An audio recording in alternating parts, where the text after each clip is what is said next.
राधे राधे मित्रों, आशा करती हूँ आप सब लोग अच्छे होंगे। आपकी दीपावली अच्छे से मनी होगी। अब दीपावली मनाने के बाद फिर से पठन पाठन में लग जाइए और अपने सपने को ना भूलिए। जो आपको बनना है उसके लिए आप अनवरत कार्य करते रहिए, पढ़ते रहिए। आइए आज हम आप लोगों को आधुनिक काल में संक्षिप्त में बताएंगे। हिंदी साहित्य को 4 कालों में विभाजित किया गया है।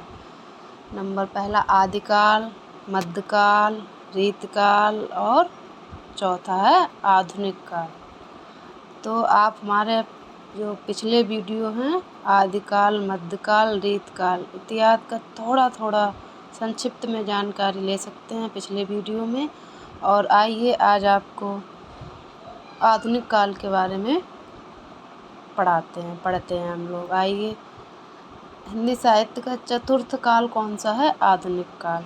आधुनिक काल की समय सीमा अगर ईस्वी में पूछी जाए तो 1843 से 1923 ईस्वी तक, और संवत में पूछा जाए तो संवत 1900 से संवत 1984 विक्रमी। बताएं दोस्तों, ये आचार्य रामचंद्र शुक्ल जी के अनुसार समय सीमा निर्धारित की गई है। इसके बाद जैसे प्रत्येक काल का नामकरण या उपनाम अलग अलग विद्वानों ने अलग अलग मतों के अनुसार माना है, उसी प्रकार आधुनिक काल को भी आचार्य रामचंद्र शुक्ल जी ने गद्य काल कहा है और गणपति चंद्र गुप्त जी और राम कुमार वर्मा जी ने आधुनिक काल के नाम से नवाजा है इनको। आगे आधुनिक काल का हम लोग विस्तृत अध्ययन अगले वीडियो में करेंगे। और आधुनिक काल के अंतर्गत कौन कौन से युग आए हैं इसे, सबसे पहले भारतेंदु युग जिसकी समय सीमा है 1868 ईस्वी से 1900 ईस्वी।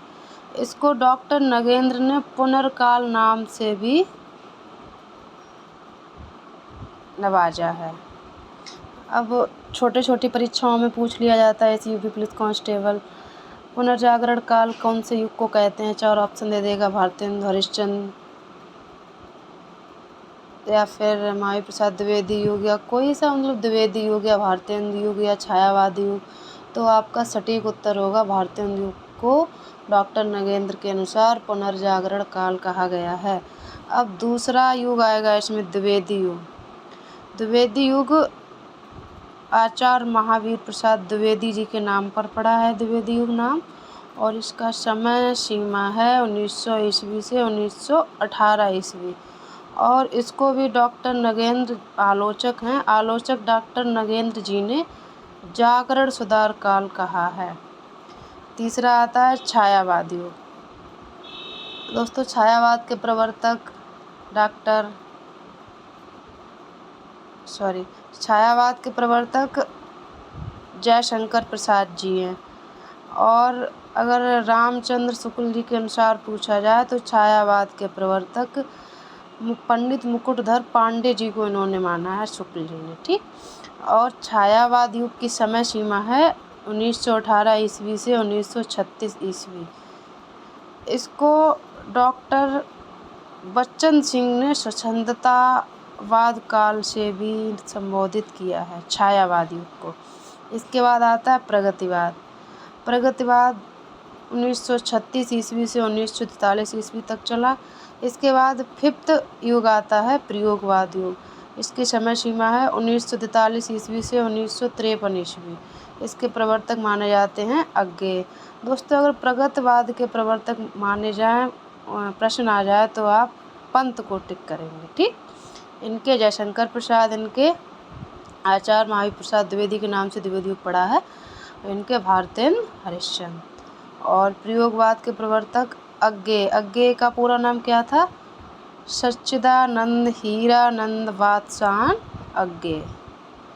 इसके बाद 6वां युग आता है नई कविता युग।